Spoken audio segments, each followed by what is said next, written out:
Sounds like. Okay, so now, did we just get a message about being recorded? Okay. Okay, well, good. So that's all good stuff. Let's go ahead and get started because we got a lot to cover. Anybody have? Carl, do you just want to acknowledge the folks in the room that are not on the committee?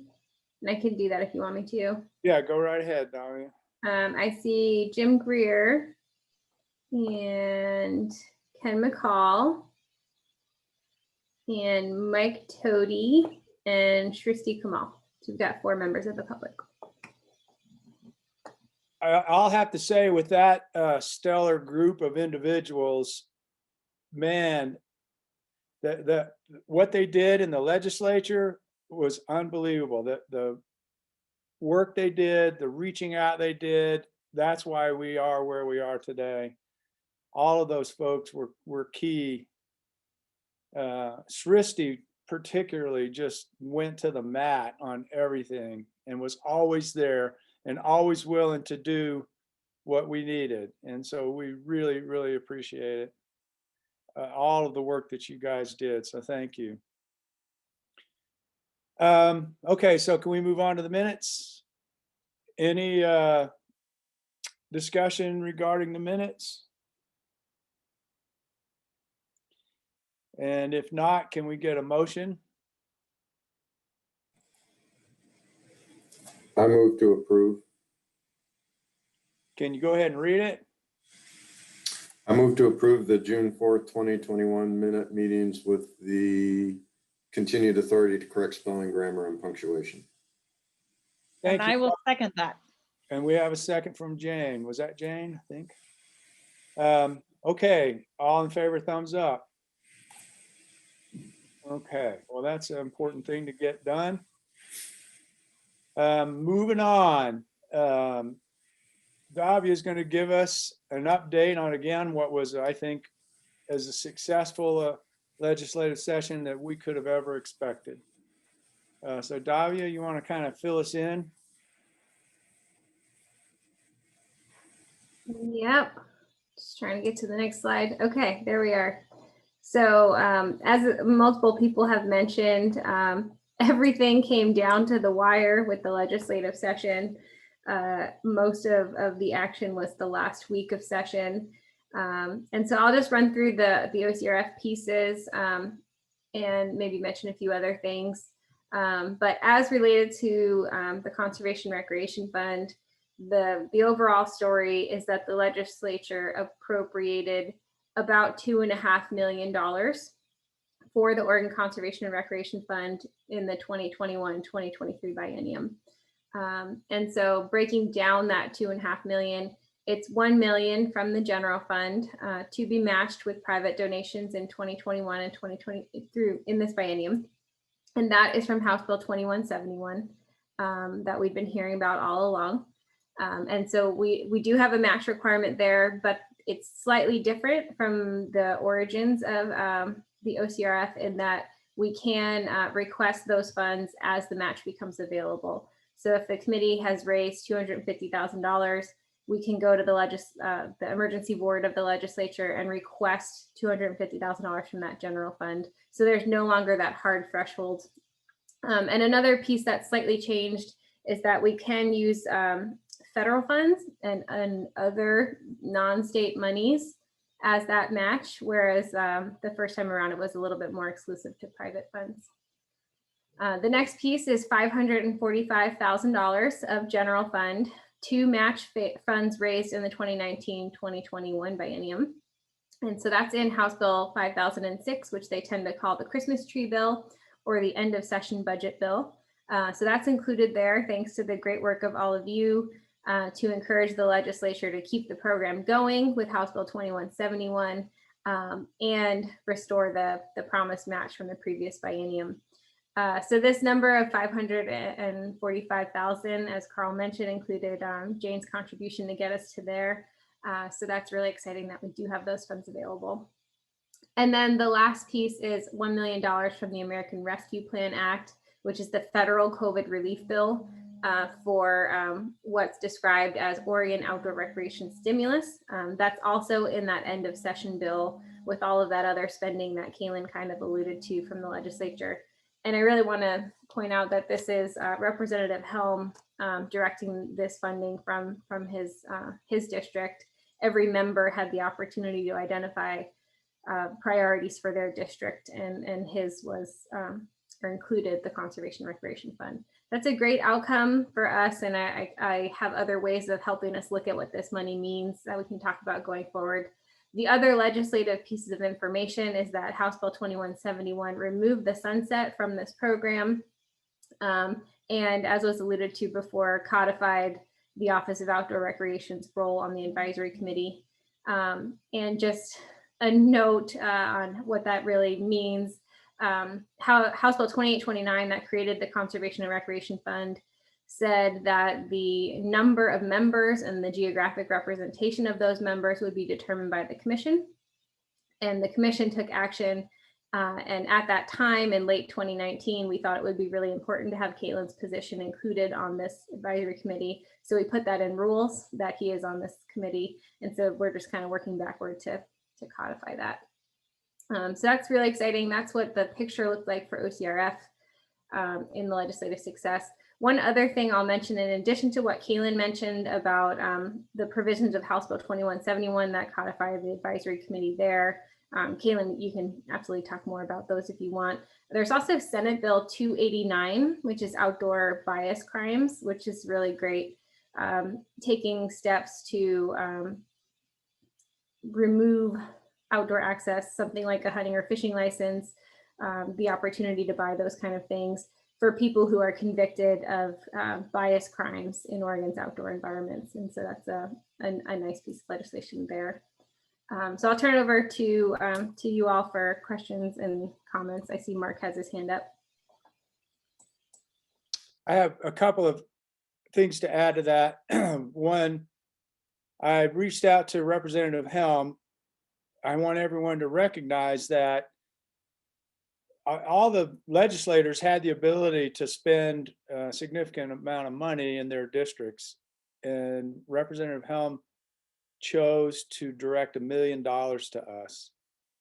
I reached out to him today, and because I wanted to find out if he has a particular idea about that money, but he's on vacation and I couldn't get that. But I want everyone to recognize what a big deal that is for him to do it. It shows his dedication to what we're all about. And with all those, it just puts more responsibility on us to do the right thing with this money and think really hard. One other thing to point out, as you guys are aware, I felt like we spent a lot of money in that last biennium and we did a lot of great things. But if you add all this up and include the $1 million that we're going to have to raise, as an aside, I think we'll have no problem raising that $1 million. That's $3.5 million that we're going to spend.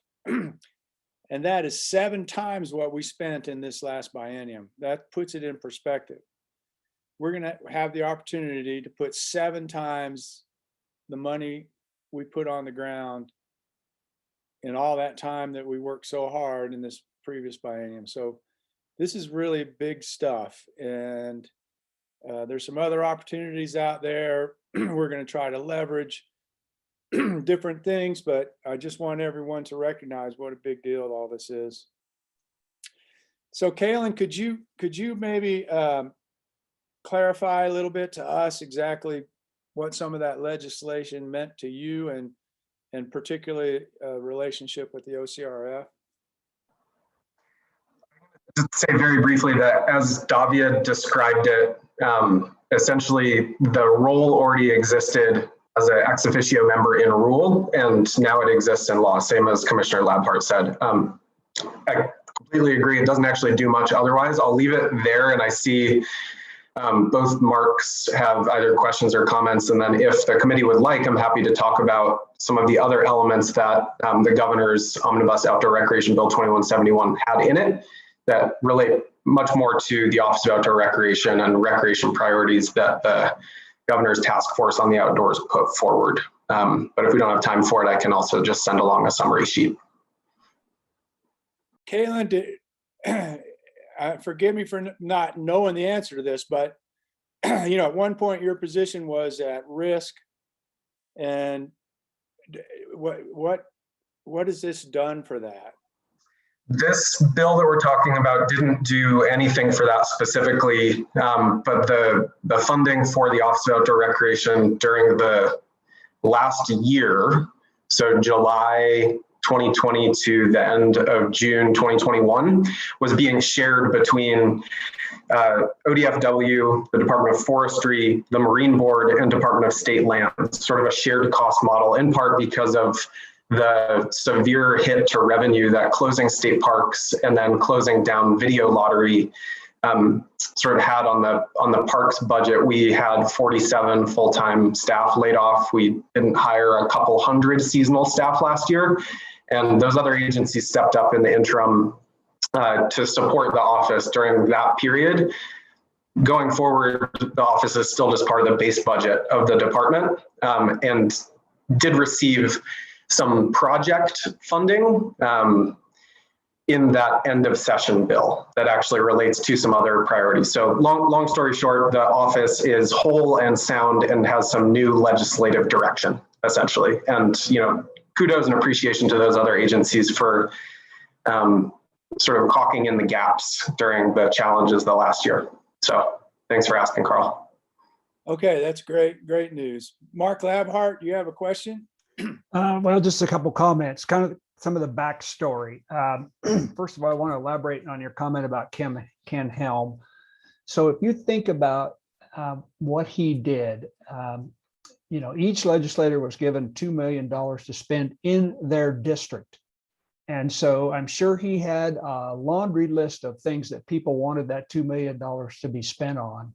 And he chose to take a global picture and spend it for what's best for Oregon. And I'm sure he caught some flack over that, but we need to make sure that he knows how much Oregonians appreciate what he did, because he took half of the money that he could have just spent in his district and said, I want to spend it for the whole state of Oregon for OCRF. And that's, in my opinion, just a huge shout out to him. And then for some of you who have been following this really close, some of the backstory. So you may have heard that House Bill 2913 was the one that was going to get passed. It was a similar bill to 2913, just generally similar. And so Senator Johnson was carrying that through to the legislative session because she thought that was the one that was going to pass. And toward the end there was a lot of negotiation because the governor's bill, 2171, was the omnibus bill. It was a priority bill of the governor, and she wanted to see that passed. So there was negotiations at the very end to drop 2913 and put in place 2171. And so that's the final bill that got passed. So if any of you are wondering what happened to 2913, that's the backstory on it. We were going to get one of them no matter what, and they were both similar, but 2171 did more for outdoor recreation than 2913 did. So that's, if you had any questions or wondering, well, what happened to this 2913 that we heard all about? So that's what happened. End of report. Thanks. I wrote an official letter from the committee to Representative Helm thanking him for what he did. But I think it would be meaningful if each of you as individual members maybe reached out to him and expressed your appreciation. I think I want him to know that we're aware of what he did. So if you think you could find the time to do that, I think it'd be appreciated by him. And so anyway, I ask you to consider that. Mark Stern, you have something? Yeah, just two comments. One, Davia, I was interested to hear you say that federal dollars are now eligible to be counted as match towards raising the 1 million to match the state dollars. And so I think that's a huge development, and it'd be interesting to see how we figure out how to track that and make it work. But I think that opens up a lot of opportunities. And then the other comment, just as a placeholder, Carl, as you mentioned, the program is all of a sudden 7 times bigger than it was before. And just from a staffing perspective, you know, Davia and Michelle, all of a sudden, I don't know if that means your workload got 7 times deeper and more extensive, but I think I guess I'd be interested to hear from you all at some point, but also for all of us to be aware that we may need to provide the support either by way of a letter to Kurt or through Mark through the commission or whatever the appropriate way is, just to make sure that Davia and Michelle, you guys actually have the capacity and the support to do a program that all of a sudden became 7 times bigger than it was 2 months ago. Mark, that's very insightful of you, because Davia pretty much had her full plate for sure. She did all the mechanics as well as all the heavy lifting in organizing and all of that. So Davia, is this a good time to talk about sort of where we were as part of our discussion with Kurt yesterday? Sure, and I can just sort of briefly talk about it, and maybe we can come back around to it as we talk about what the future looks like in the broader discussion.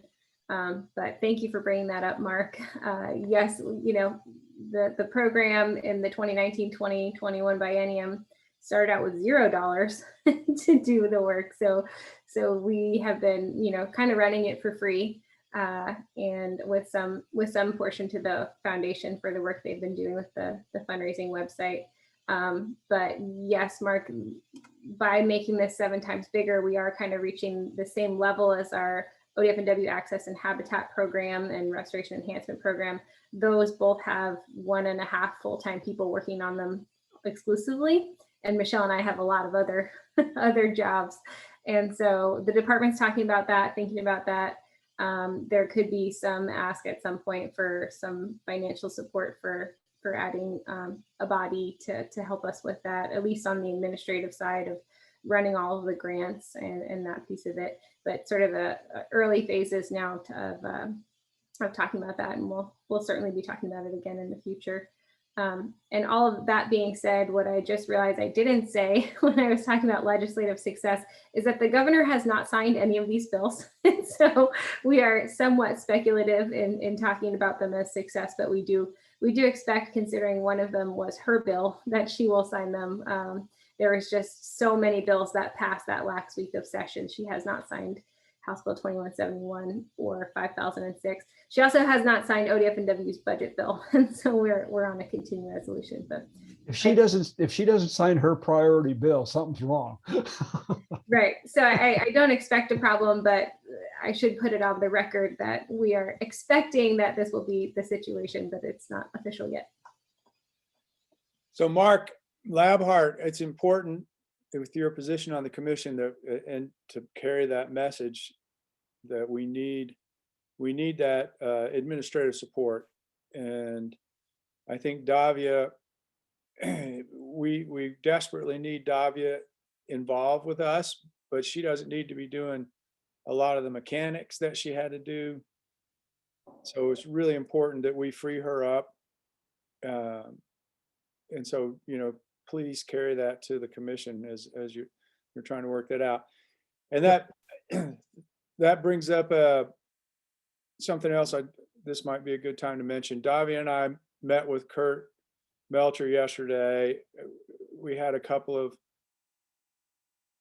just felt it was time to touch base with him. First of all, I wanted to make sure that the direction that we as a committee have chosen to go was compatible with his vision for the committee. And I came away with the answer that yes, indeed, it is. And the things that he appreciated about what we're doing, I think it's important for all of us to recognize. And first of all was the fact that we have done major efforts in reaching out to non-traditional constituencies for the department, with the work that we've done with people that are, quote, consumers, end quote, of the outdoors beyond hunting and fishing.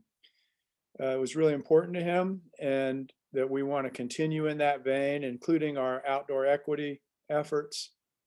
So that was something that he expressed, that he appreciated us doing that. And so we need to continue in that vein. And basically gave us, I think you all recognize, in part because of the circumstances, he gave us quite a bit of latitude in terms of what we did last year. He was not micromanaging us. And I think that that's still going to be the case, that I think we may see some proposals from the department for projects, and that'll be great, but I don't think we're going to be micromanaged, and we still are going to be controlling our destiny. So we should really be appreciative of that from Kurt. And we also discussed the situation with Davia and getting some assistance that way. So are there any other questions about the legislation and the outcome? And it's important to understand that, because that affects the mechanics going forward. And I have a question myself, Davia, that I'm not totally clear on.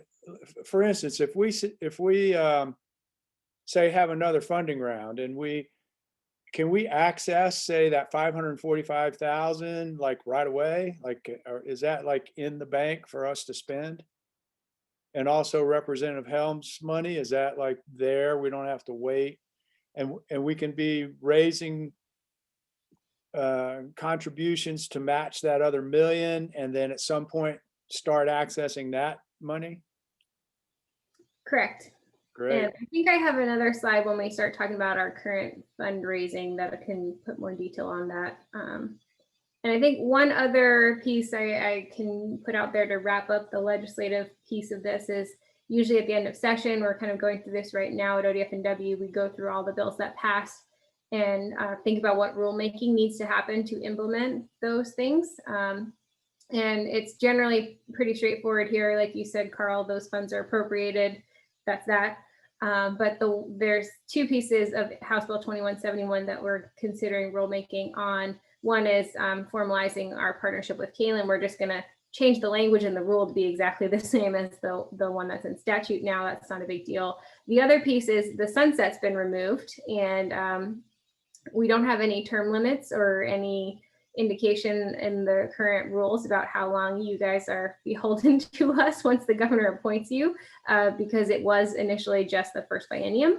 And so we do want to put something together for the commission to consider that says these terms are 2 or 4 years or however long, so that you're not on here forever to protect you. And so if you have suggestions about that, you can maybe email me those.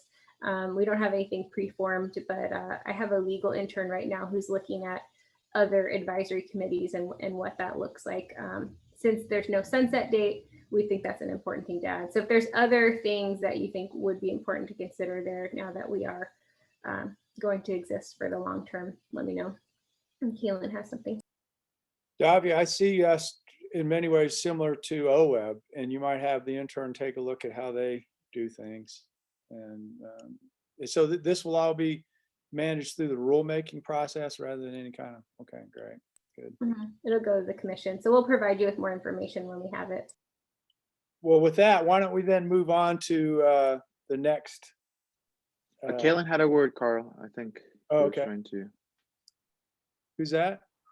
Thank you. I had mentioned, and as did Commissioner Labart and others have, there's lots of different elements of 2171. The one that I kind of teased probably 3 or 4 months back that I failed to circle back on, and I'm going to right now very briefly, is there's a bit of direction that says, hey, state agencies that sell passes or permits that relate to the outdoors, that's kind of confusing going to all of these different websites. Can you make it easier to find your snow park pass, state park pass, hunting and fishing licenses all in the same place? That's going to certainly involve ODFW, but the teaser that I had mentioned before that I'm really excited about is getting that donate to OCRF button in front of a broader audience of people, right? So that's all I wanted to say. It's going to take some behind the scenes work. It's basically just build an online shopping cart like the rest of the world uses. But since it's multi-agency, there's a bit of administrative process that has to has to go into that. I'm just really excited about that prospect of getting the OCRF donate button in front of state park folks and snow park pass folks and the like. So that's it. Kaylin, that's fantastic, fantastic news. And let us know anything we can do to help you with that, because that would be powerful, powerful stuff. That's great. Yeah, so let's make that happen. Cool. All right, so David, do you want to give us a little more update on the fundraising status for 1921? Yep, and I've got some pictures for that too. So here is our fundraising status as of Tuesday this week. So it goes a little bit past the end of the biennium. Total funds of 525,257. So you note we didn't quite hit 545, which is what the legislature put out there to help us match. And there's a reason for that. We were almost exactly on it, but we had a commitment from the Community Foundation, Oregon Community Foundation, of $25,000 for the Marine Reserves assessment, and the timing just wasn't going to work out for them to put that through the OCRF. So that's why we landed a little bit short of our estimate, but we came very close to the estimate we gave the legislature. So I feel good about that. Over 24,000 individual contributions, making up that number, which is really great.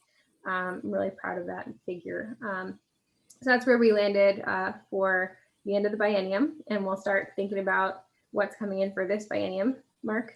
Hey, Davia, do you know if that's 24,000 different people or just, yeah, okay.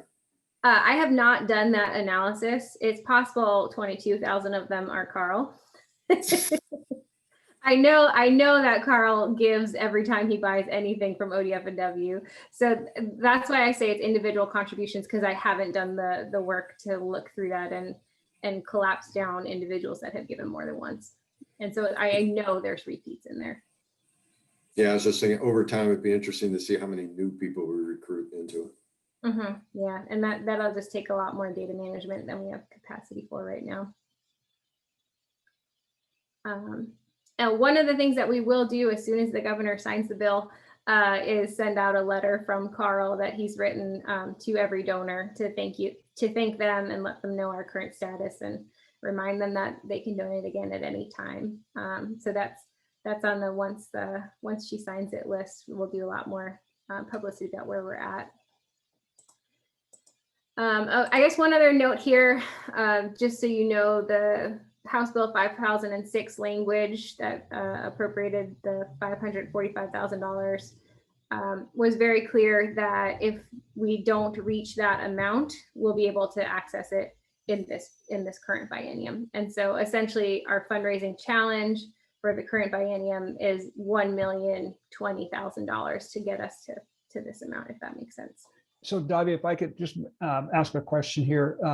Is that letter from Carl going to say, we made the commitment that we would get a match for you for your dollars, and we've met that, so that we let people know that we did follow through? Because I think that's so important that we said, if you donate, the state's going to match that, and we did do that. So yeah, I don't remember what the letter says exactly, but I'll make sure we get that in there. Okay, thanks.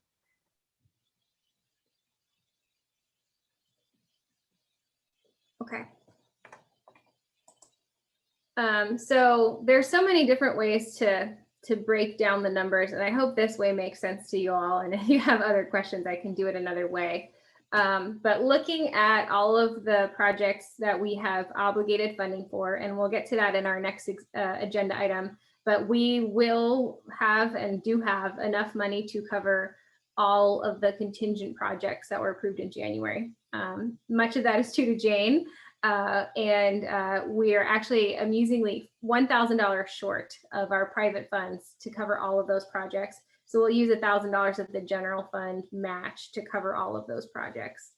And then another piece is that we have commitments we put out there of our general fund match from the start, right? So we have a commitment to match any of the donations over $10,000 with 30%. And so that comes to around $60,000 of existing obligations on the new general fund.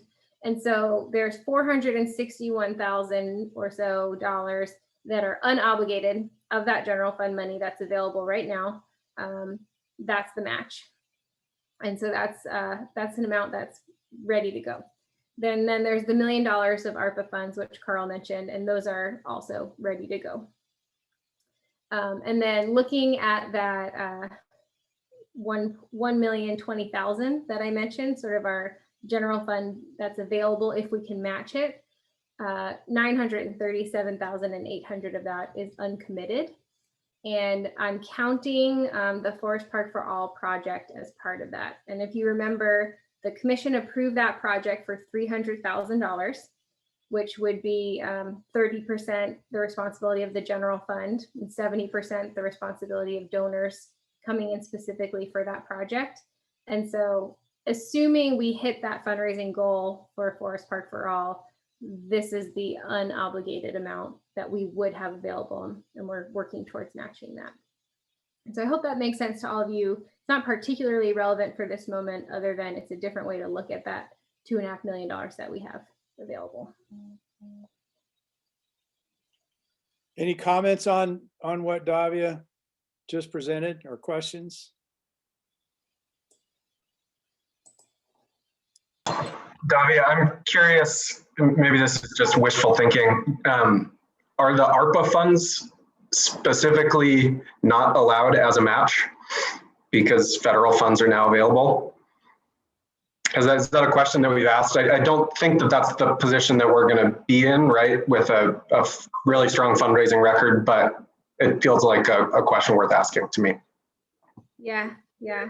Probably not the intent. We would not want to do that, but as written, I don't see why it wouldn't. But I think our goal would be to raise that separately. Yeah. But good question.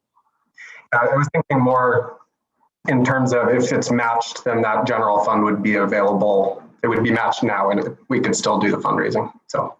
Yeah. I think the fundraiser. I think we're going to have, honestly, no problem raising $1 million in this biennium. And an example is this Forest Park project. I mean, we're talking $300,000, and we're not far from that. I mean, we're in the process of working on it. Well, that means that we've done a third of that $1 million, and we're a month into it. So there's several other projects like that, including the North Coast Land Conservancy project that we've already discussed, and we definitely need to have more discussion on that. So I think certainly we could keep that in our back pocket. If we're not able to come up with the match, we might resort to that, but I don't think we need to do it.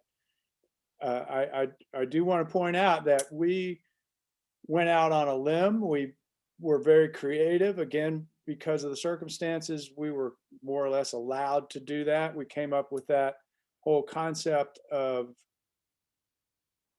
having this 30% match with big projects, and that paid off. That's what got us to that $500,000. And also it means projects that we really value, like that Gilchrist Crossing, the Sea Otter project, they're going to get that 30% match that going to go specifically to those projects. And let me say that when we told those individuals that were involved with that was happening, that bought us a tremendous amount of goodwill and was very much appreciated. So I'm really proud of that process that we built. And I think we need to continue with that moving forward. I think it's going to prove to be really productive. So. And then I think one other thought there, Kaylin, and I have to check in with our accounting folks. The language in the bill says when funds are deposited into the OCRF. And so it could be that by depositing the ARPA funds into the OCRF account, we're going to do it by default. And I hadn't thought of that. And so I'll check in with the accounting folks. But I agree with Carl. It'd be great to have that sort of in our back pocket if we need to. Yeah, I'm on the same page as you guys. I don't think it's a problem. It's just those things are worth doing the due diligence on, is all I meant to ask and point out. So thanks. Yeah. Okay, and then the last piece I just wanted to point to on the fundraising side is the value of those restricted gifts. And I left the Community Foundation one on here because I had talked about it at the June meeting, and I just wanted to let you all know that we're not doing that one. But so here's all the restricted gifts and the 30% portions that we'll be working on doling out in the next few months.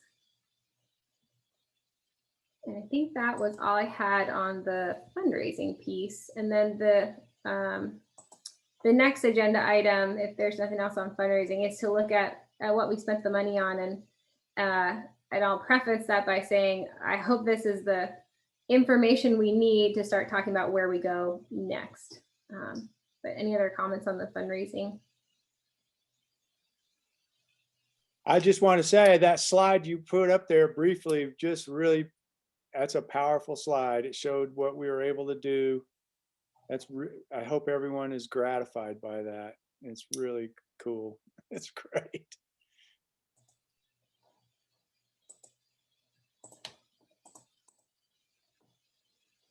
Okay, so the last sort of recap of the last biennium's work is what we've spent the money on. So there's 29 projects that we have contracts on, and project work is happening on most of them. A couple of them have wrapped up, but most of them are work happening. And that leaves 7 projects, which are the same ones I showed you at the June meeting, the list of contingent projects. Jane supplied the funding for 5 of those 7. And then there's 2 others that we're able to fund out of sort of our own unobligated monies. And so I'm excited to say that we are able to fund the whole list of contingent projects, which was kind of the vision that you all had in December and January for the end of the biennium, which is really exciting. So those 7 projects that are left, we've got to do the work to communicate with the project proponents and get the paperwork rolling on those, which we have not done yet, but will after this meeting. And so adding up all of those projects and some of our expenses for some advertising and covering some of the foundation's work on the website and things like that is a total of $526,000. So like I said, just about $1,000 off from our final fundraising total. So we're only putting $1,000 of our general fund towards finishing that list. And if y'all remember in January, I think Carl said, if we fund all of these, we'll be able to do it with the match for what's already been raised. And so only having to do it with 1,000 is great, leaving you all a great amount of that match to spend on new projects.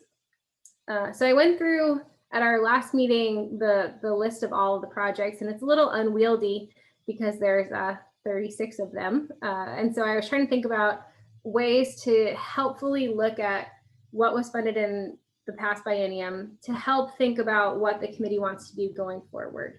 The $10,000 limit, I think, was really helpful in demonstrating a huge diversity in what the committee can do and what the OCRF is all about. But now that there is 7 times as much, as Carl mentioned, I think we want to kick off a process of some strategic thinking about what this biennium and beyond look like, because we're no longer limited to the biennium. And so I wanted to help you all look at the projects that were funded through a couple of different lenses. And these are just the ones that I came up with based on the information we collected from the project proponents. So the first one is just the ecoregions and the geographic diversity. I think this one is a good one to look at because it's a statewide program, and many of you represent these ecoregions. And so I would say, looking at this, I do feel like you did a pretty good job hitting most of the ecoregions in a relatively diverse way. Columbia Plateau is the only ecoregion with no projects. We only had 1 application from that ecoregion to review. But so there's opportunities to grow there. And as I go through these, I think I'll just pause and we'll let you all share any observations that you'd like about that.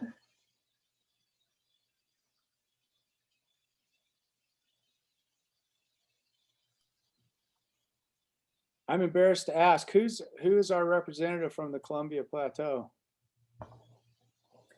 Great question. We don't have one.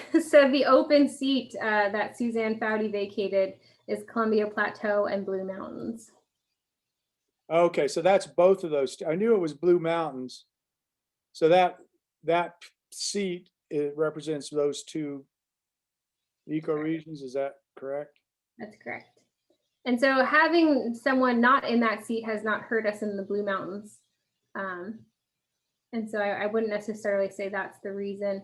But the Columbia Plateau is a challenging place for conservation work all around, in that it is a lot of private land and a lot of agricultural lands. Mauricio, did That would you? make a great argument. That would make a great argument for us to try to build some relationships in that area, and say, you know, we would love to have someone representing this region and get some of those funds addressing the necessities of those communities and those habitats. I'd be happy to make calls if that's. That would be great. We've got to push the governor's office a little bit on this. This has been open for a long time. Yeah, I think that's another thing of once the governor signs the bill, now's a good time to get that seat filled. Yeah, so Mauricio, if you could, you know, especially if we could put some people forward, some representation from that region, that would be helpful. And I will say the names that the governor's office has are all Blue Mountain names. And so that would be a helpful thing for you all to be thinking about as any partners you might know of. Okay, the next way of parsing our 36 projects I came up with was the types of projects that they are in terms of conservation and recreation. And I tried to look at this using the data that our applicants have provided, but almost all of them checked every box when we asked them which priority is it. And so this is Davia's interpretation of what priority they are hitting. And so I identified them as purely conservation, where they're really focused on a strategy species or habitat and doing restoration work or survey work for that species. Conservation with recreation is where I put a lot of the citizen science projects that we had that were seeking to do conservation work, but engage members of the public in doing that work, engage outdoor recreationists in doing that work. The fully hybrid ones were the ones where I felt like I wouldn't be able to say which one was the highest priority they were addressing, because it's really hitting both. And then recreation is sort of that flip side of the conservation one, where they were recreation projects that were seeking to, in some ways, create a conservation ethic. Club Aves comes to mind, where I kind of put that one in this category. And then the purely recreational ones, which would be like Ski for Life and the Siskiyou Mountain Trail Restoration Project, which were really mostly about recreation. And so this is kind of that breakdown of where we landed here. So there's a clear a bias towards the conservation projects, which I think makes sense based on the way we built the program.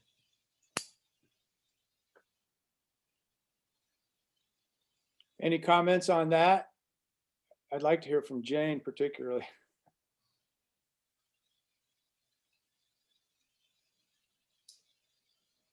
Okay, but I first have to unmute myself. Well, I think that's good. That's I think that's you know, I've been the one who keeps saying that this program was really originally the intent was to do conservation strategy things. So it looks like that's happening. That's good. I'm happy you feel that way, Jane. And I'll say, in my discussion with Kurt yesterday, I think he endorses this direction, in that certainly recreation is part of our name and that's what we're going to do, but to be a little bit more biased towards the conservation side of the spectrum, this fits with his vision as well. So I feel good about that. And if Jane feels good about where we are, I think that speaks well for what we're doing. Any other comments on that, Marette? I had a question. So the $1 million that we got from the American Rescue Act, that had an outdoor recreation stimulus focus. Is that going to affect what we can approve with that money? I think short answer is no. But I think it's something that the committee should consider as you talk about how you want to roll that money out on the landscape. I think the framing of it as outdoor stimulus was kind of part of making sure it fit with the American Rescue Act planning. But I don't think there's any restrictions in the strictest sense of that. But I think the committee should consider that for sure. Right, that's a great observation. Thanks for that. And that was part of my reason to reach out to Rep. Helm. I think we should, if he has a specific like direction, I don't think he's going to be very prescriptive on what we do. But I think I'd like to hear from him if he has some priorities that we would take into consideration. So I'll continue to try to reach out to him about that. I was going to say that now that we have, I love how you made this distinction, these buckets, Davia. And I'm thinking if it would be useful for us, now that we have this sort of like rubric, to create a set of samples so that when we open the new round of funding and project submission, then it would be a little bit more clear for those sending projects what the definition of one thing and the other is. Because I suspect that some of why we have this sort of ambiguous sense of diversity of the nature of the projects is because nobody wanted to miss an opportunity to fill as many boxes as they can for a heightened chance of getting the funding. So I think if we create a more better defined notion of what that means using samples of projects that have already been funded, and I don't know if it would be useful, but also where we stand on the last round of funding, I think that would give us a better opportunity to have a higher spectrum of projects that we can consider in the next round.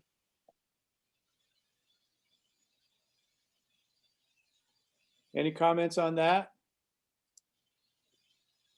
I think that is an important thing, Mauricio, for us, especially moving forward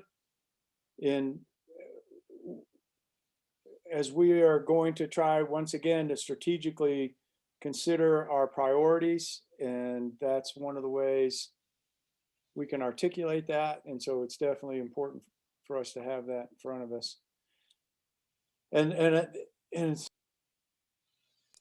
that segues into kind of the next discussion. Well, we have one more agenda item, then we're going to go to the. Well, and Carl, I have two more, I think. Okay. Trying to sort of get to Jane's point about hitting the conservation strategy. I looked at the species that were identified by projects, or I called this slide Taxa targeted by project because I added this human column, which is all about the projects that were seeking to get more people engaged and really focused on the people rather than any specific animals.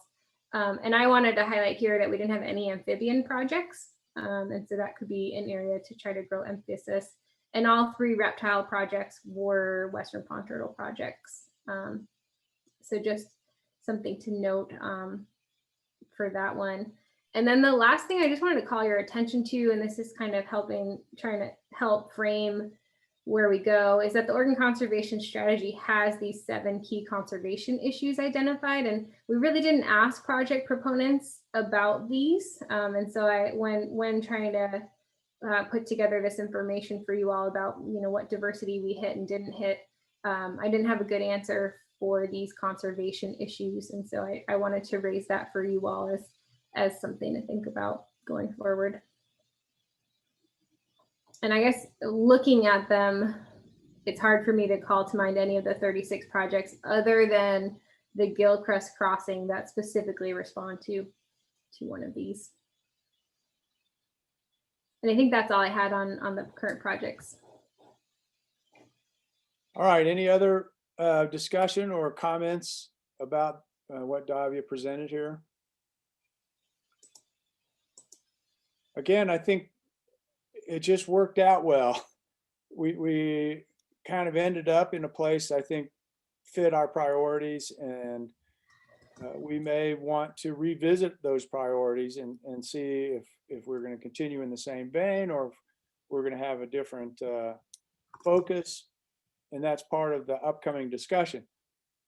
But before we get there, if there's not any other comments, I want to remind you all that when we first set up our framework and talked about how we're going to operate and function, it was clear that the committee valued monitoring.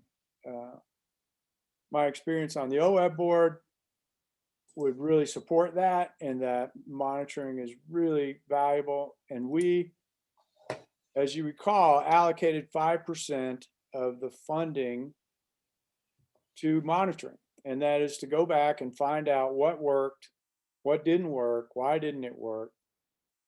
And I think that's really key. We had how many projects, Davia? 39. We had a lot of things that were done. And I think we need to, and some of those projects, of course, aren't, they're just getting started. But I would like to see us really be thinking about how we intend to measure that success. Or is it just going to be asking everyone to give us a report? Are we going to actually have,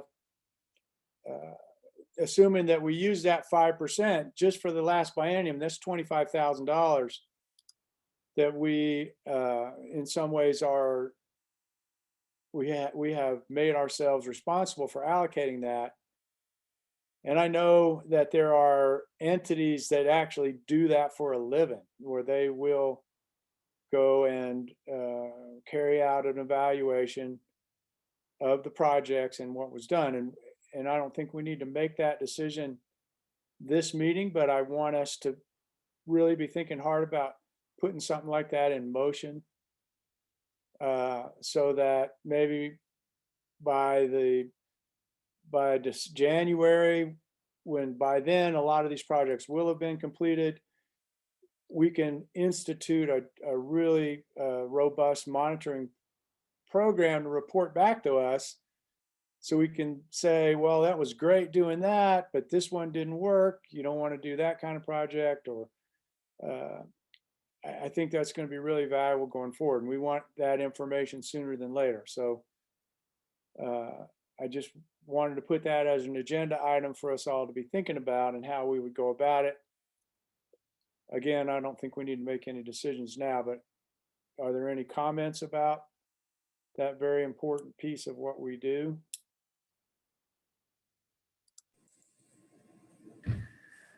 Carl, I had a comment. So I do think it's super important that we find out that this money, how this money was used, and hopefully some of that will come from the people that received it.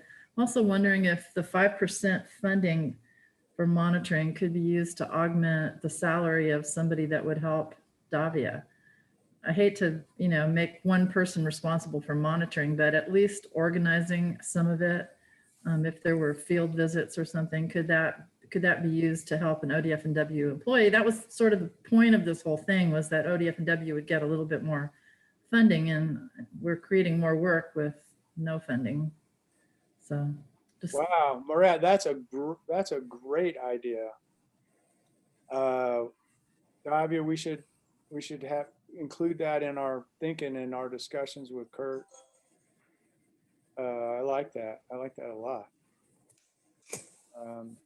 And one, I will also say, we picked that 5% in part because we don't have a huge budget. But in doing the research leading up to that decision, there is literature out there about what's necessary, and that range is 5 to 15%. We chose the low end. And so we may want to revisit that. And again, no decisions need to be made now, but we may want to consider allocating even more funds in that direction. So great comment. I guess I had three thoughts, and one sort of maybe in reverse order. I think It's also interesting to think about 5% of what number. Is it 5% of 2.5, or is it 5% of 3.5? Or so there's a little bit of stretch there, depending on what we think we're actually going to package together over time. The other one, and Marette, you mentioned it a little bit, is I think it'd also be worth a little bit more thinking, maybe Davia, you've done it, on sort of what kind of reporting back we're going to get from all the applicants. And I think since most of the grants so far have been relatively small, $5,000, I wouldn't want to put a huge burden on the applicant to have to produce something monumental. But at the same time, I think as we go forward and presumably grant out larger sums of money, I think it does have a little bit of onus on the applicant to come back and provide a final contract report or project report to us on, what they accomplished relative to what they thought they were going to accomplish. And then I think evaluating kind of the monitoring, what works and doesn't work, would be important for all of us to consider, as you've highlighted. And then my mind also sort of goes to the next one of a lot of that would get rolled up into some sort of update of the annual report that we have. And I don't know that it'd be an annual report, but it seems like at some point in the next 6 to 12 months or some time frame, we're going to need to think about what sort of documents do we want that explain what the program's done, where the money's going, both the past biennium, how we're going to roll out the next biennium, as well as highlighting some of the project work as well. So that it's a little bit different piece than just the measuring success, but I think it's also thinking about, as we measure success, how are we going to talk about it? Because we just came off an incredibly successful legislative session, but it's only 18 months out until the next one starts, and we'll sort of be doing it again. And I think as we think about these things now, it's the time to also think about how we'll be able to tell our story then as well.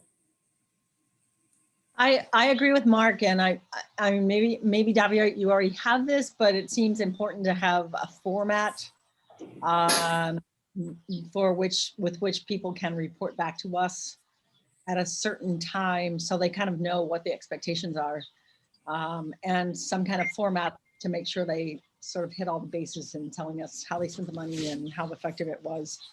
And seems like that would help a lot. So thanks. And I will say that for all the grants that we've contracted, which is most of them, there is language.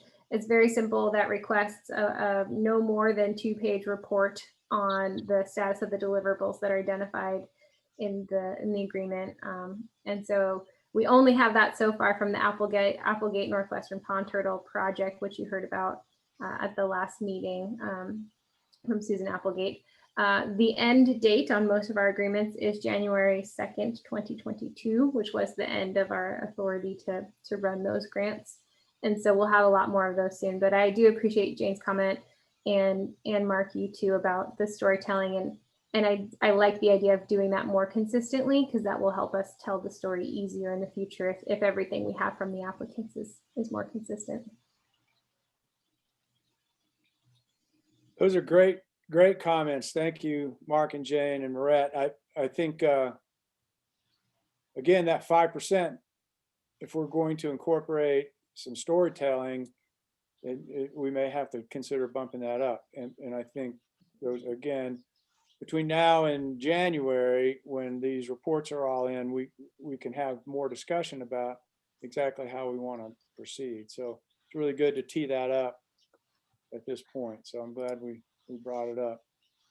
I think a comment on the timing too is any future grants that we're going to do, we're going to want to know what we want from them before we actually make those grants. So it's part of the agreement. So whatever timeline you are choosing for the next grant cycle will matter there. Well, that's a good segue into the next discussion.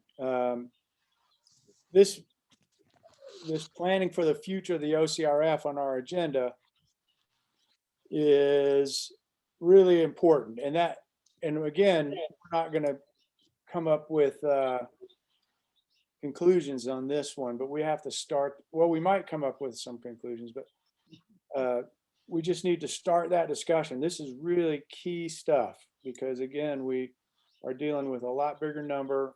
We want to be strategic. We want to be thinking about our priorities, where we can get the most bang for our buck, where the limitations are for funding around the state, where we can really be most effective. So we've got a lot to talk and think about. And as Davia outlined in the agenda, one is some short-term considerations, and I'll just lay out there what I've been thinking about. And we had a hiatus for 6 months now where because our status was so unknown, we elected, which I think was a good move, to just fund as many of those good projects as we could. And we were successful in that way. But to keep the momentum going for the OCRF, I think we really need to talk about and consider when we are going to have other funding rounds similar to what we've done in the past. And if we want to do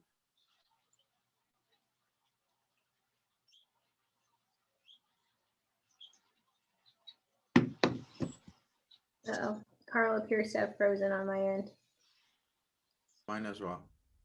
of the whole thing, or can we do both at once? Can we? Hey, at the Carl, we same lost time, because about that the last like 20 seconds of your Oh, you were dang. frozen. Yeah. I see it says my internet is unstable here. Something's going on. Why don't you turning your camera off for a few minutes, Carl? That usually helps with that. Okay, I'll do that.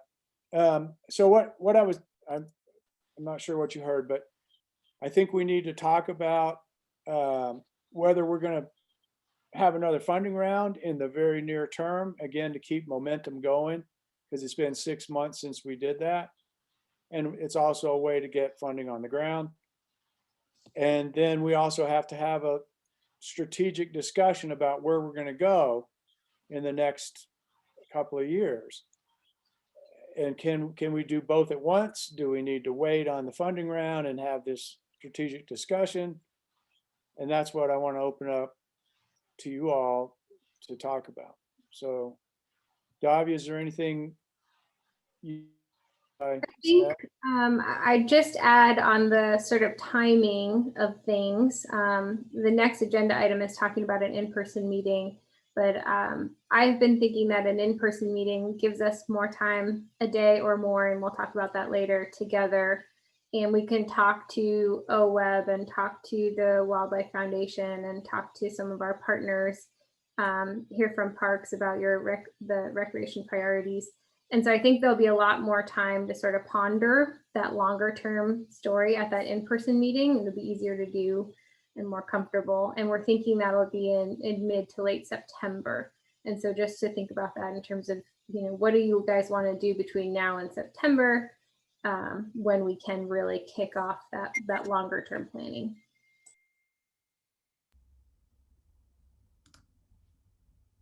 Great. So anyone want to start off the discussion on what we might do in the short term? I'll go if I can, Carl. Go right ahead, I Mauricio. don't know if, I think Jane, were you going to?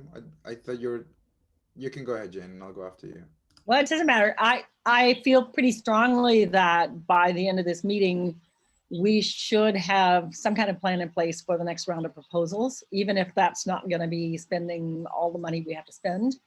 I just think there are a lot of people out there that have been waiting for this to open back up, and we want to know about those projects. And it takes so long from the time we get them in and review them, and then they have to choose them, and then have to go to the Wildlife Commission. So I, for one, would really like to at least have some kind of timeline for when we're going to ask for that next round of proposals, and I hope it's fairly soon. And I like the idea at the same time of taking a little longer term approach, but maybe not holding up that next request until we completely decide. I like the idea of getting input from other agencies and thinking about how do we solicit the kind of proposals that will be most meaningful. And that's a good discussion. But I don't want to wait, months to be able to have that discussion before we can get a few more proposals in. I'm an impatient person. I feel similarly to you, Jane, and what I was gonna suggest is to have sort of like a tandem approach. I mean, on the one hand, we have already those proposals that came to us, but one thing that we haven't done, which I think would be fabulous if we could, that is a little bit more time consuming, is so far the approach has been like, do you have a project that you think could fit here? But what if, using similarly what you presented to us, Davia, on like some of the priorities, what's in the conservation strategy, what species we've addressed, what areas in the states, and what that balance is, maybe open it up for organizations and groups to say like, oh, this is what, it's something that aligns to what we want to do. Why not design a project that is trying to address some of those gaps that we have in our own funding opportunities? And I know it takes more time, but it probably will give us a better chance of having alignment and make sure that we stay on, try to maintain an equilibrium on the things that we're trying to address. And I have a feeling that a lot of folks would say like, yeah, well, before we just had this thing going, but if I do have the opportunity to create something that is serves you and the objectives of OCRF and is what we're all about, I think, and also knowing that we are not necessarily limited by the $10,000 that we had, that was very convenient, of course. But if we get projects that are of a higher dollar value, but that align beautifully with what we're trying to do, and have a higher chance of having an impact on some of those things that $10,000 may not have getting them there or closer. I think I'm excited for the opportunity to start the conversation a lot earlier, and not just what do you have going on is what I'm saying.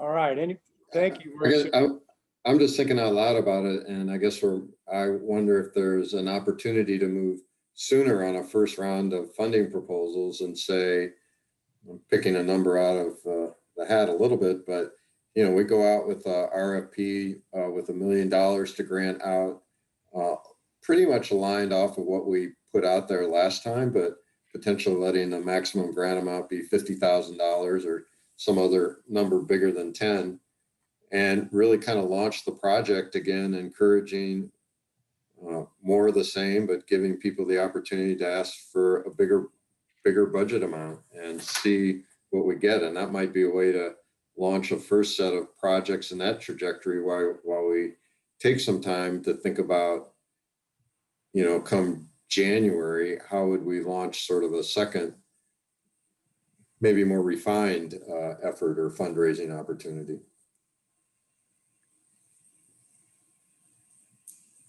I was thinking about what Mauricio said as well, and it's also an opportunity for us to target some of the areas that we haven't filled out as well. So we could have an amphibian RFP that asks people for, particularly for projects that are conservation oriented towards amphibians, since we haven't gotten any, or even a recreation one that targets conservation education, or go out with various themes, climate change, of course, land use, all those, but it might be a way to sort of pick some important areas that we haven't really featured and go out and ask people to give us some projects that would fit the bill. I'm wondering if that could be a little bit softer, because I think there may be a lot of good projects we won't have thought about and some species that we won't have thought about. And maybe that's something that ODFW staff and committee members could do, is go, hey, like I know a lot of the amphibian people. I could put the word out like, hey, the committee didn't get any amphibian projects, and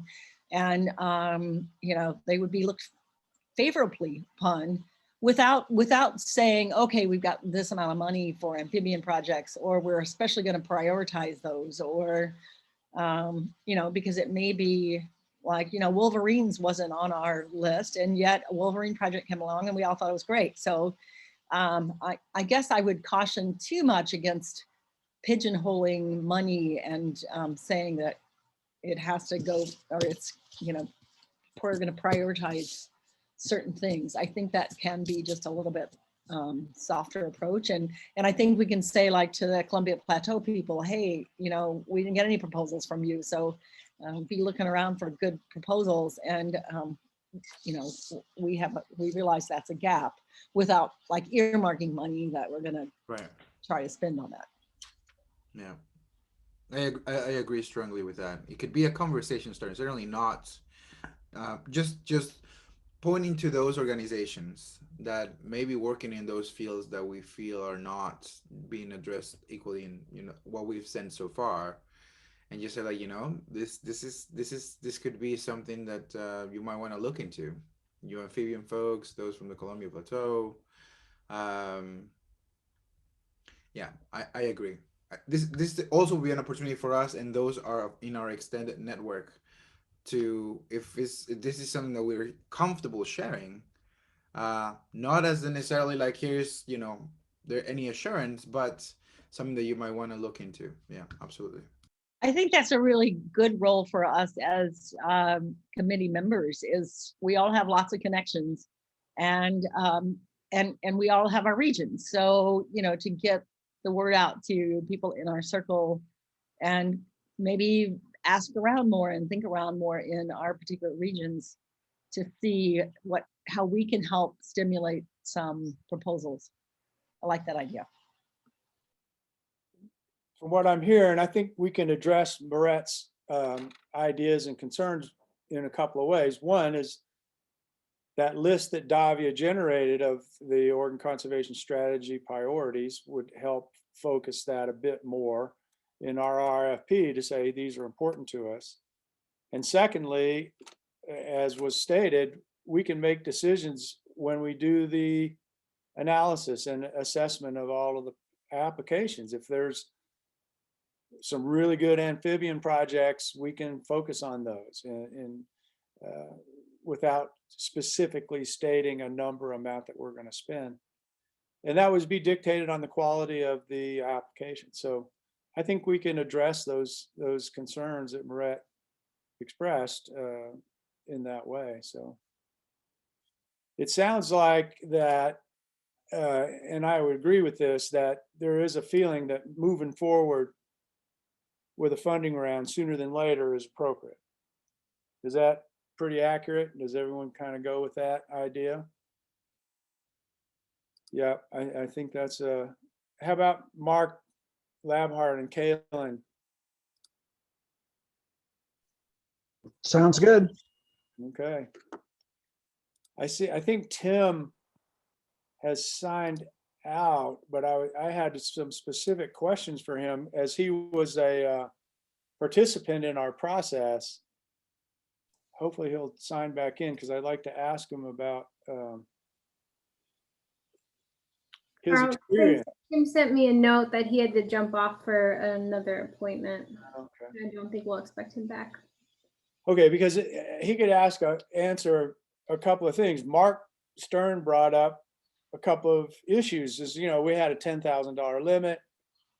We had our first round, if you all recall, we had $60,000. We have more, and so and I was going to ask Tim this, what's a meaningful number to an applicant? I think we certainly got a lot of applications when the number was 10,000, but I certainly think we can go higher, and we can also have a limit that we're willing to commit for this round. Mark mentioned $1 million and $50,000 as those two numbers. Why don't we have a little discussion about those specifics? Before we do that, I just had one other point I was thinking about, and that's with the ARPA funds. Those are sort of COVID stimulus funds, and I'm sure that from the standpoint of COVID recovery economically, that the sooner we give people an opportunity to dip into those funds, the better. So, we might even in our request for proposals mention that particular pot of money and suggest that people may, want to keep that in mind when they're thinking about proposals. Just wanted to jump in and second that point. To answer your question, Carl, that's all I wanted to say. The committee seems like it's on a great track, and just as a learn from example. There was a grant round from Travel Oregon, from the tourism agency, that funded a lot of outdoor recreation projects as well as other Main Street things. It was open for about a month. They had $2.5 million to give out. They got $18 million worth of proposals and a $100,000 limit. So I don't think that we will have trouble finding eligible projects, even if the committee decides to stay sort of within the same guidance and sort of project constraints. It makes a lot of sense to me to get the money out the door as soon as possible. And the only add, which has been mentioned, is less so, I think, in terms of any specific legislative direction on the ARPA funds, as much as any specific measurements of success that we would need to have. And I know that's on Davia's mind, but just wanted to say it out loud for the committee that those ARPA funds are for economic recovery, designed to bring back jobs or stabilize the economy. And there's a lot of really good connections here. I just want to make sure that we're able to answer those questions if they're asked down the line. Thank you for that, Kaylin. That puts it in perspective. Again, we could consider that entire $1 million as part of, again, the purpose is to get the money out the door.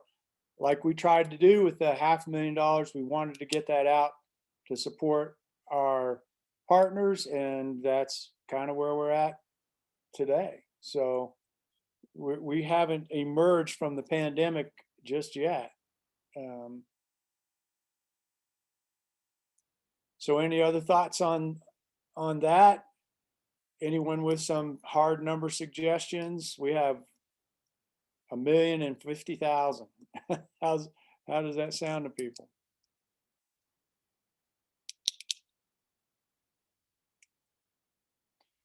That would imply, if we went that route, that would be 20 projects.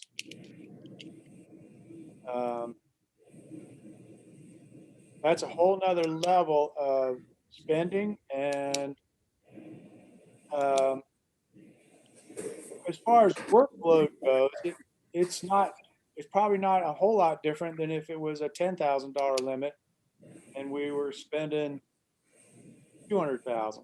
I mean, it's going to be, we're going to be looking at a certain number of proposals and ranking them, and Davia or someone on staff is going to have to do all the contracting. So Davia, is there let's say that our time frame was 6 months for this.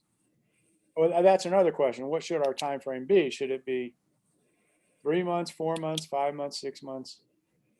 Where from the time that we put out the RFP to we're actually getting the money out the door. I think in the world of this, 6 months is not unusual in the world of solicitations and funding. So, that might be our time frame. Is that, Dav, you're shaking your head. Do you agree with that number? So I agree that it took us 6 months on the last round. And so I think just one observation or comment I'll put out there is, if we're doing $1 million, I wouldn't go less than 50,000 because 20 is already a large number of projects. But as the project size and the amount we're putting out there grows, we need to do more due diligence on those projects. From the perspective of our administrative services folks, our grants for $5,000 to $10,000 are pretty low risk. And those were coming from sort of our unrestricted funds. And so these will be federal funds. And so we'll want to do a lot of due diligence to make sure we're hitting every bucket, right? So six to 8 months maybe would be more realistic, but we'll do the work on the back end to figure that out. So Here's an idea. Here's an idea. What if we announced 2 rounds of proposals? One that's a shorter term, and then one that's like one set of proposals that would be due in, say, September or October, and then tell people there's going to be a second round, and those proposals will be due in, I don't know, I'm just making this up, February. so that they know that if they have a big project and they aren't going to be able to get it together by this round, that there is going to be a second one. I think that would be helpful, because I think a lot of them have been waiting to see, what we're going to do. And that will help them plan ahead. And it could be that the proposals in the first round that don't get funded could automatically be thrown into the second round, or they would have an opportunity to amend those or something. And that way we could have a set of proposals that we can act on a little bit sooner, and then some that are further down the road. I also was thinking that on one funding committee I was on, and I may be making this up, but there were sort of two categories that were judged a little bit separately. And how that might look is like $10,000 limit projects and $50,000 limit projects, so that some of these smaller organizations that have a beaver project or whatever wouldn't be competing or sort of intimidated by these huge projects that have grant writers and people to help think them through a little bit more. So I don't know if that's a good idea or not. I'm just throwing it out. I like that. And I think that maybe what we can do is also touch bases with all the people that submitted proposals to us before, and see where they stand, if those are still relevant, if they have progressed, if they would like to maybe make an easier resubmittal process of those projects, if they are still, and then that could determine the 10,000 and additional limit for those as well, and then maybe open the door for. I really love what you just said, Jane. I think that there might be a number of organizations that might feel intimidated by the process, and that they have smaller staff and a smaller capacity, and then to have them also have an opportunity to submit ideas, I think would be fantastic.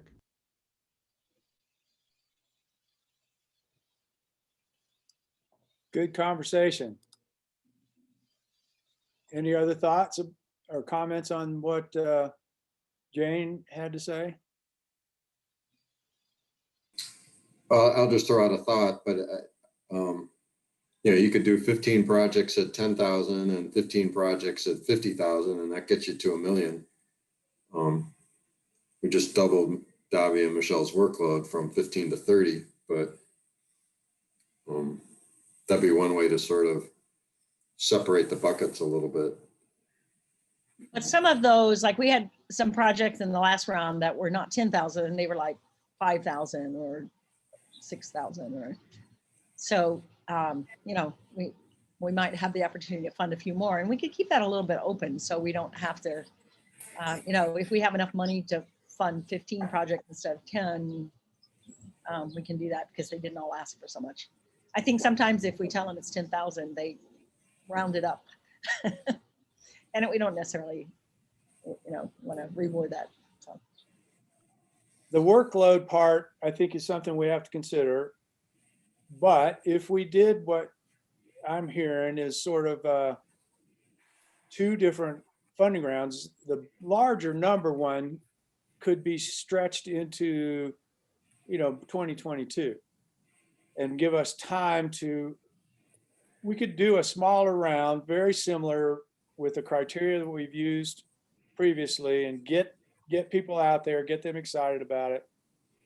Let's say with 400,000 of the $1 million ARPA money, and then have a bigger pool that's going to come in later. So we're kind of doing both of them, but without overwhelming our staffing. So I kind of like the way that sounds. I like the idea of getting something out there fairly soon. Question is, what's meaningful?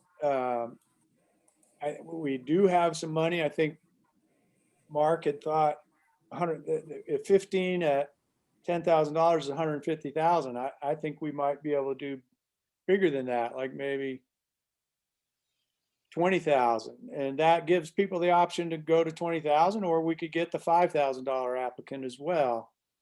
It's not as intimidating as a $50,000 limit, but it's a little more meaningful.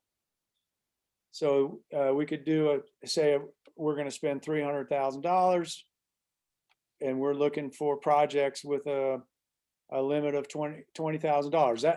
It's a nice incremental step for us. To all of a sudden go to 50,000, I think maybe it would be good to, we've been successful with what we've done thus far. Maybe we don't want to stray too far from that. And then it gives us another month or two to think about a bigger ask, and if we would tailor that differently, this one could be very similar to the RFPs we put out before, with maybe the addition of the Oregon Conservation Strategy priorities. And then we can be a little more refined on the next round. I like that. I like that idea of spending that $1 million of ARPA money in this first 8 months, and that gives us a process where we could spend a smaller chunk in the next 3 to 4 months, and then a bigger chunk in the following time frame. So I like that. And that's kind of sounds like what the committee was proposing. How's that sound to people? I think if we can, it would be great to just say there's going to be this second round, so people know when they apply for the $20,000 projects that if they have a bigger project in mind, they can wait a few months and there'll be this other opportunity. And to spell that out just a little bit. And I agree that we want to think through that the $50,000 projects and what kind of priorities we have and so forth, to have a little more time to talk about that. But just letting them know that that's where we're going, I think would be help them with their planning. To be honest, one of the reasons I'd like to bump it up from 10 is that we've been really successful, and we want to kind of give that indication. It sounds almost, it's almost miserly to say, okay, we're going to keep you stuck at 10. They still can apply for 5, but if we went to 20, that's sort of like, okay, we're recognizing that we're in a lot better place than we were. And we may not, and it'll also be interesting to see how it's different. Will everyone go right up to that 20? Or will we get a bunch for 12 or 15? So I would like to go up a little bit more than 10 in that sense. Just kind of, we want to share the wealth and acknowledge our success. And then we can talk about what that other number might be. What I would ask Davia is, with that scenario, Davia, let's say we went with 20,000. It really doesn't matter in terms of workload. But let's say we did this 2-stage process. What's a number of projects that is a reasonable thing for you to process in the relatively short term, say 4 to 5 months, where we would be entertaining proposals, reviewing them, and then putting the money out the door? What, like 15 projects, 20, Yeah. 10? I think 15 will be hard, and we'll do it as best we can, but it'll be hard. And one of the things we'll have to do is figure out, when we can go live, and then when the commission can approve them, because that's, timing wise, that's one of the barriers, is when we can get in front of the commission for these. I will say that our contract staff have done a great job starting to streamline the processing for these, which is great, but I would not want to do any more than 15. Okay. So let's say we did 15 with a $20,000 max, that's $300,000. So I think we should try to budget like that and have an idea. It's like, okay, what we're going to do, we're going to spend $300,000 in the next 6 months. That would leave us $700,000 for bigger number projects later on in the year. 15 projects seems to be a logistically close to unreasonable, but fairly reasonable number. How does that sound to people?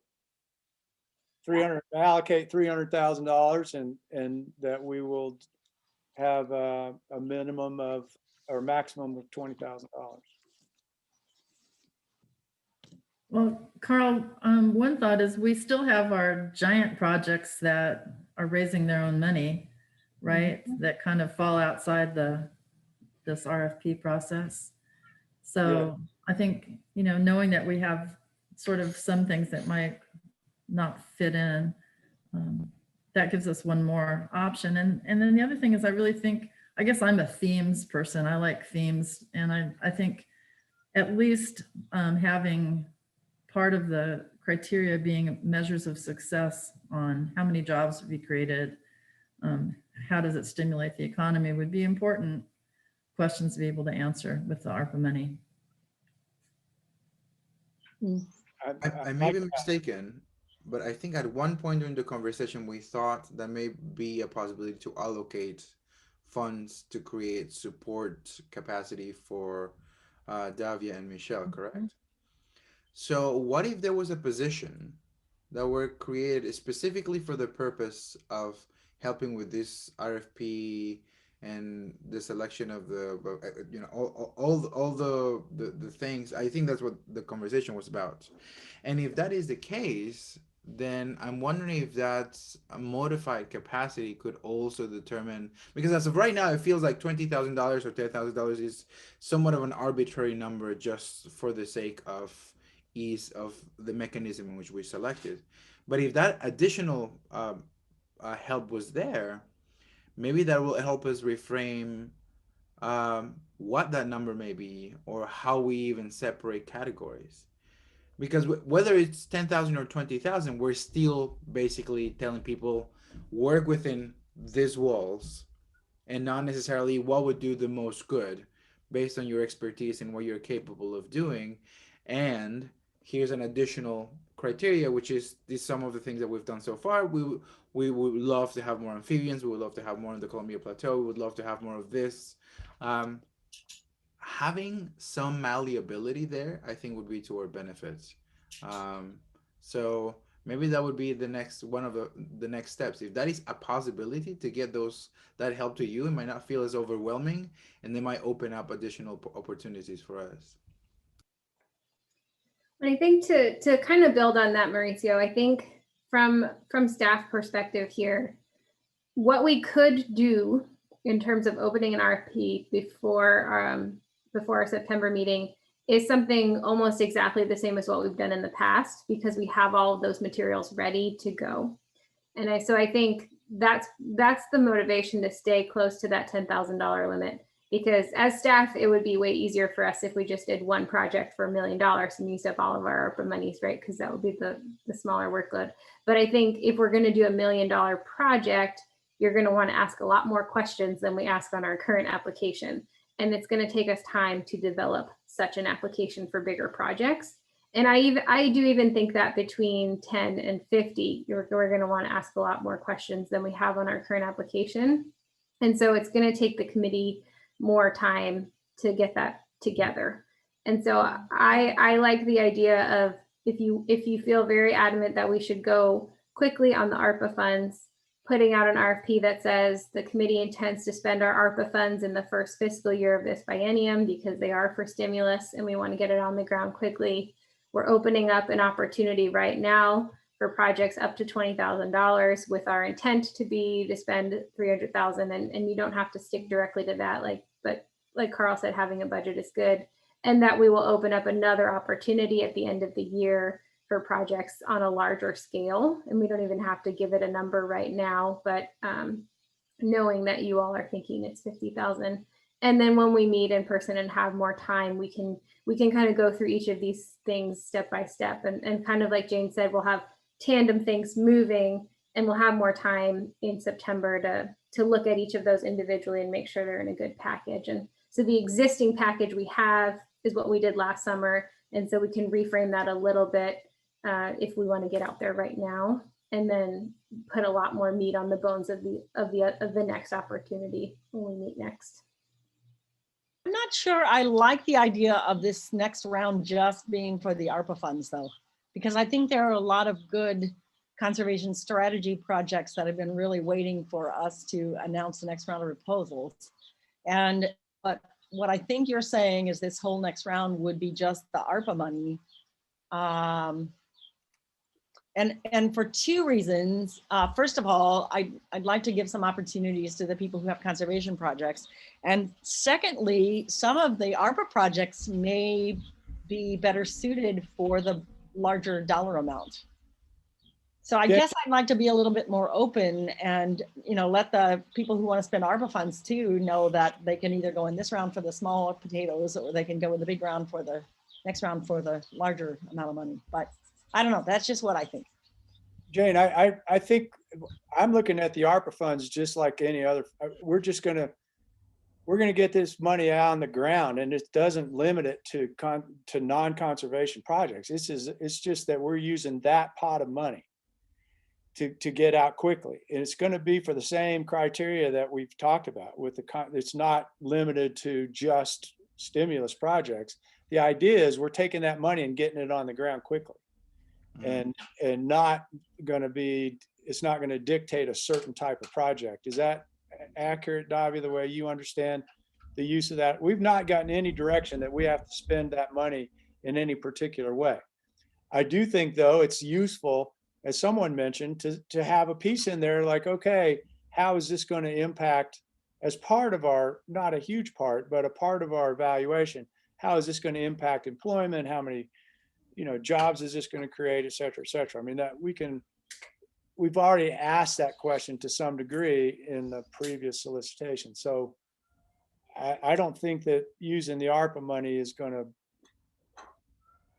change how we pick projects. Does that, you understand that, Jane? So, well, once again, Davia shows her great value to us by articulating what she just did.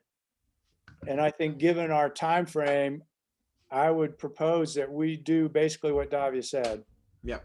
Is we go with a $20,000, so that's $300,000, using the previous RFP, maybe adding that Oregon Conservation Strategy list to what we're focused on. We can do our own lobbying and getting out to people in the Columbia Plateau and the different areas that we like to focus on, amphibians, et cetera, and encourage them to apply. And then, so I would suggest we move ahead and approve that and have Davia start the process to get that RFP out. Does that sound like a reasonable course of action?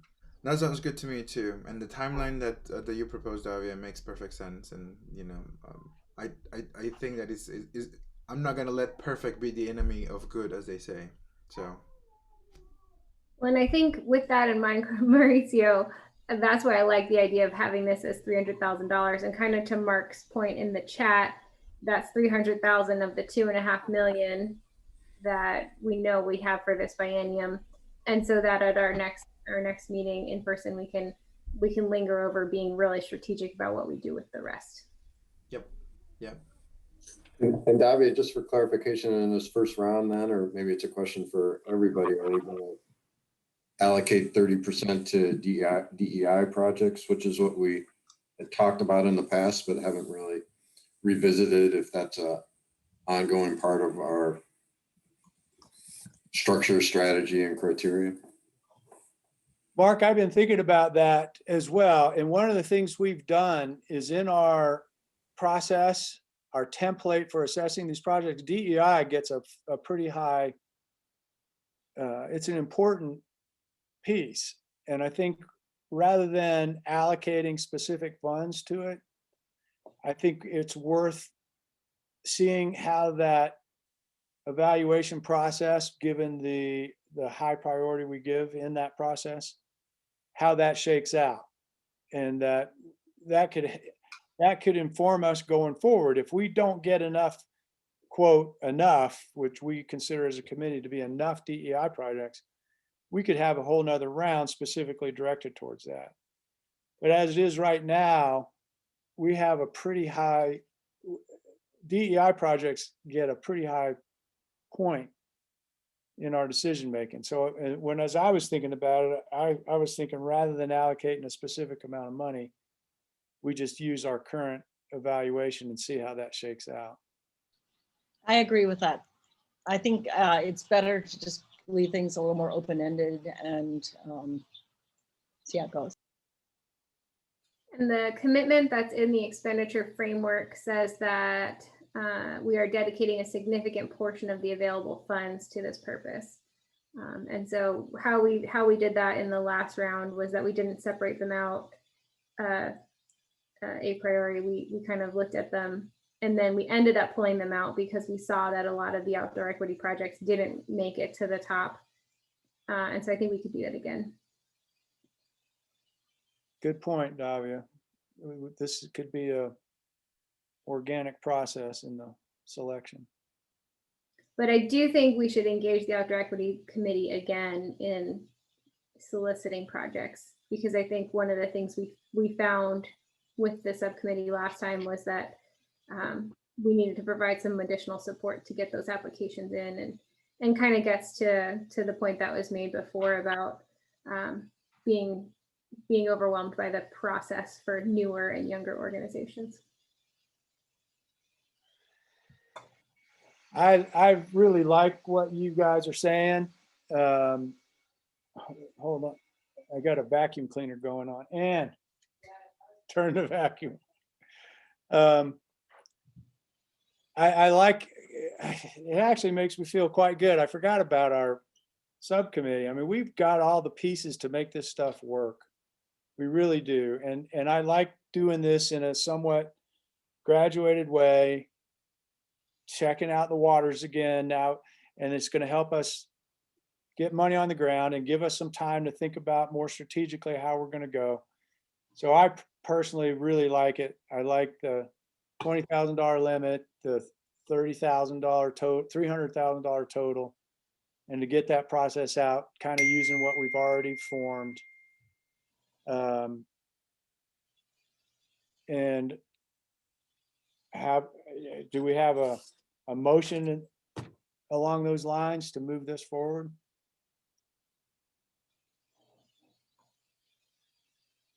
I'm not sure.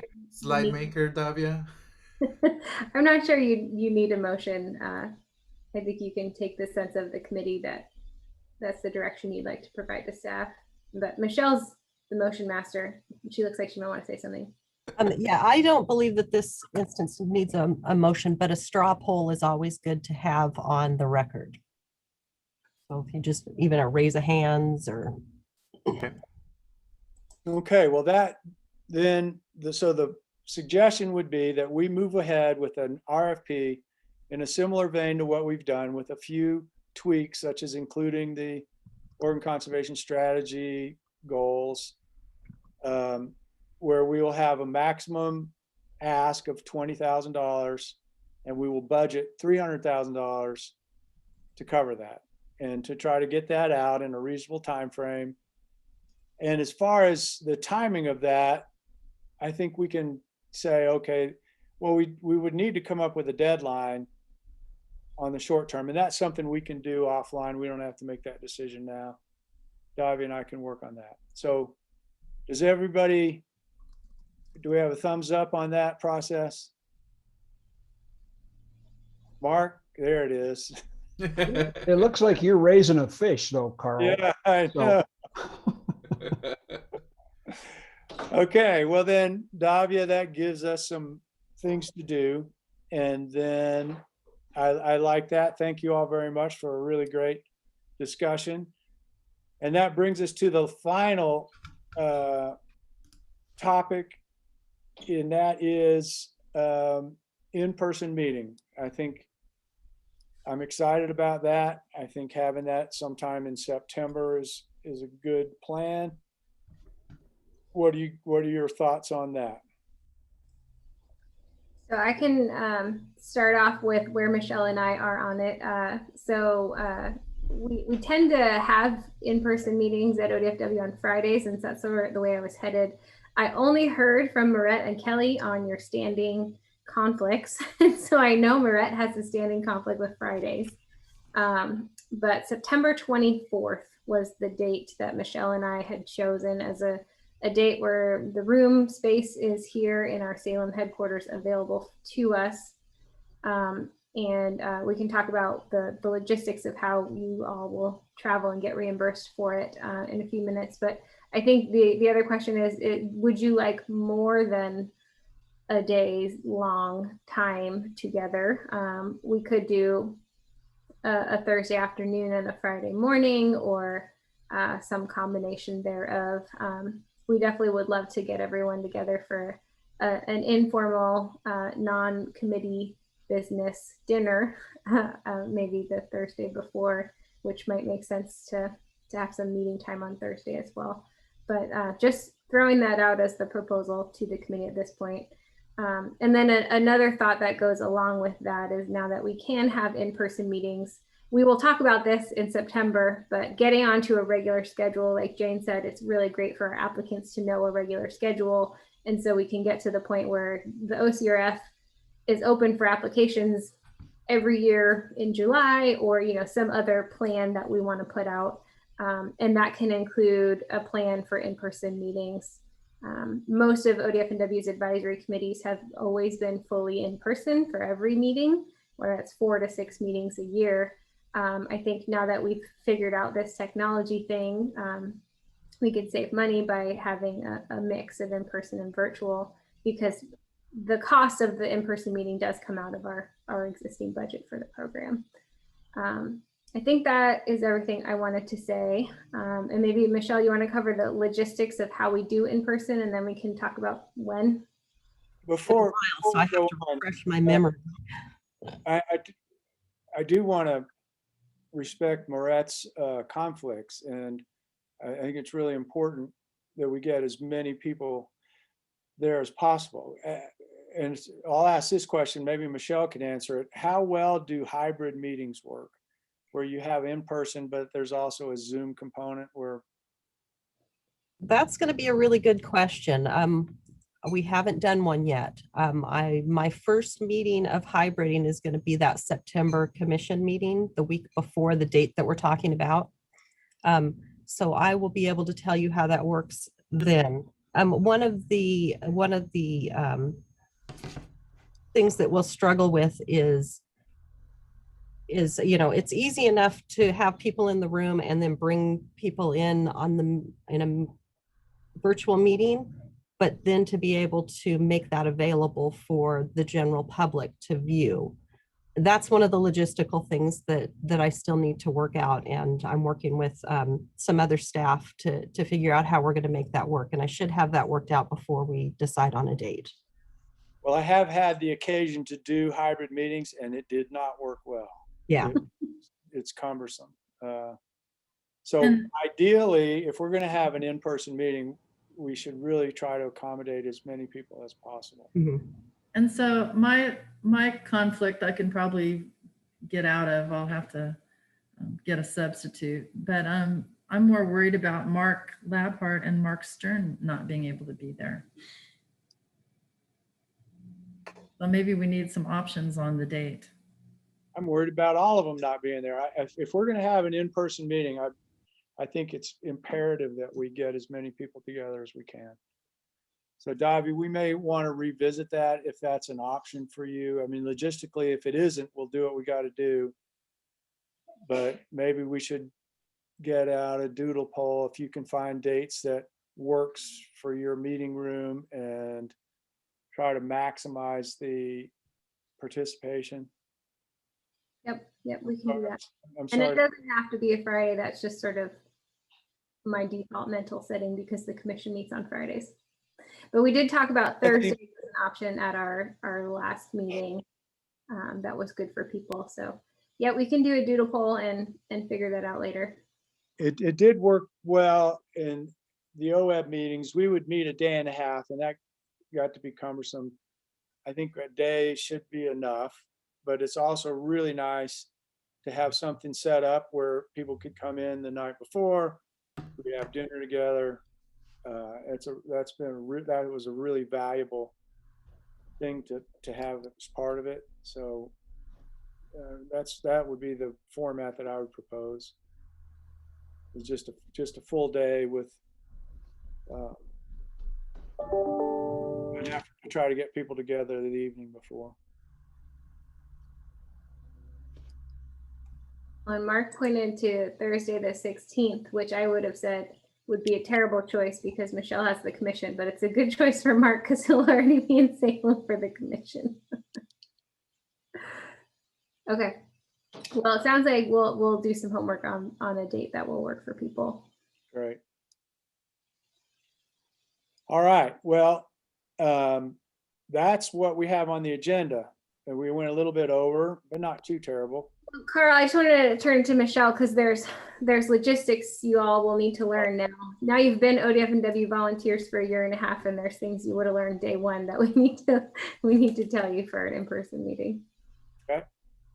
So the majority of what needs to be done, I'll handle for everyone. I'll fill out your travel expense forms, have those prepared for you when you arrive to sign. You just review them and then tell me any corrections that need to be made. I'll estimate your mileage from your home to the building and then to and from hotel. I'll do all that math and get that all ready. There will be a couple of forms when you come in that I'll need to have you sign. One of them is a use of personal vehicle that gives me the ability to be able to reimburse you for mileage. But the majority of it, I will go ahead and handle. Some of the questions I need to get answered from you is that because I will arrange a lunch and have that for you, will be if you have any dietary allergies or limitations, please reach out to me and let me know about those so that I can work around those. It's not a foreign thing for me to work around.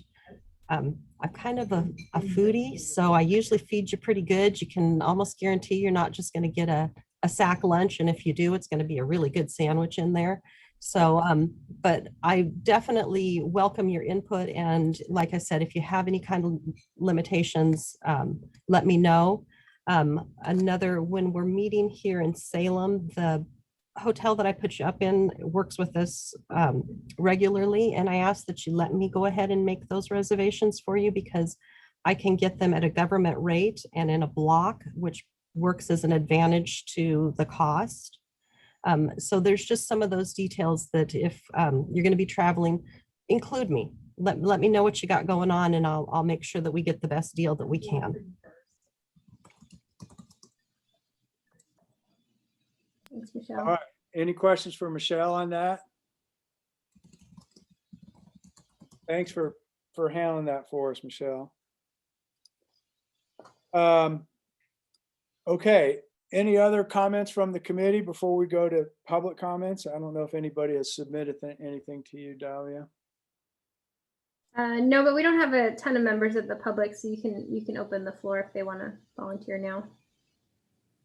All right. So any parting thoughts from anybody, or are we good? Yes, you can. Okay. Well, then I'll just open it up. Does anybody want to make a comment from the public? Ken McCall does. As Davia said, Ken just showed up on screen here. That I always enjoy watching you guys deliberate. I always come to these meetings with an agenda, and obviously my agenda is typically relating to the Gilchrist crossing. So I wanted to say just a couple things about that, which is the bids are out for that fencing project now through ODOT. Expect bid returns to come in latter part of next week, and the project, assuming that we get some reasonable bids, to be completed by mid to late November. So Carl, one of these days when you're driving up the highway, you'll see some folks out there building fence on Gilchrist. And specific to Gilchrist, Davia, we need, at some point to work with the partners there with Pew, ODOT, and OHA in terms of that 30% match and how it works out specifically with timing. I don't know what'll happen if we pull off that match and it comes around in November, after we've got the project and, et cetera, et cetera. So we'll need to do some touching bases. And I've got a conference call with Sydney, Sarah, and Tim Monday morning to talk through kind of our end of a little bit of that. And we'll will communicate with Laurel at Pew also. One other thing I wanted to say, I'm really happy to see you guys talking about some monitoring, because being, a long-term Forest Service person, that was always the fall down on federal projects, was the monitoring piece.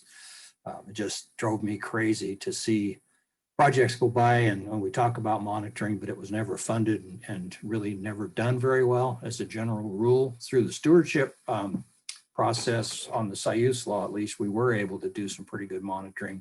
And we actually did something similar to what you guys just talked about, is we allocated some of the funding within that program specific to monitoring and contracted the monitoring out, which was a good thing. In terms of the reporting piece, it's pretty simple right now, but when you guys deliberate more on what might come in terms of requests for reporting from the grantees over time, you might think about what a wide range of interests and projects that you guys are generating. And as a real simple example, I would say you can look at something like Gilcrest, and we're going to build X number of miles of fence exactly in this spot with the money, and we're going to buy the materials to do that with and put a contract out. So, that's pretty simple reporting. We can say we accomplished X miles with X amount of dollars and spent so much on materials, so much on contract, et cetera. When you get into some of the, the more the DEI type, where we're working with groups across the spectrum to get more people out in the woods for recreation or conservation, education, those kinds of things. Those are pretty tough to keep some statistics on, number of people on a field trip, and it's just difficult. So put some thought into that, which obviously you guys put a lot of good thought into everything you do. So I have full confidence you'll do that, but just a caution. That's all I had to say. So thanks for all your good work. Ken, thank you. And thanks for all the support you've given us all along. You were really instrumental and helped push a lot of things through for us. And I personally really appreciate the work you did. So thank you. And Well, I'll go with the same comment Mark had. You probably over compliment some of us at times, but having worked with Mark quite a bit on this Elliott project, I kind of agree with you. Thanks. One thing on the monitoring, I really appreciate your comments on that. That's important to me, again, from my experience on OWEB. And the point about the DEI projects is very well taken. But there are newer mechanisms for monitoring where it's not just quantitative, like how many miles of fence, it's more qualitative. And it's kind of an emerging thing where you can assess these projects with have kind of somewhat more nebulous outcomes in a more qualitative way. So we're going to explore that and look hard on how we can really get some reporting on the impact that those projects have. So thank you for bringing that up. Anybody else out there with a comment? I think we're looking good. Okay, well, I really appreciate everybody's efforts today. As usual, it was a great meeting. I'm sitting out looking at all the smoke, and I forgot all about it for 2 hours. It was great. So thank you all very much. And Davia, you and I will be in contact, and we'll start the process for the next stage and get us all together sometime in September.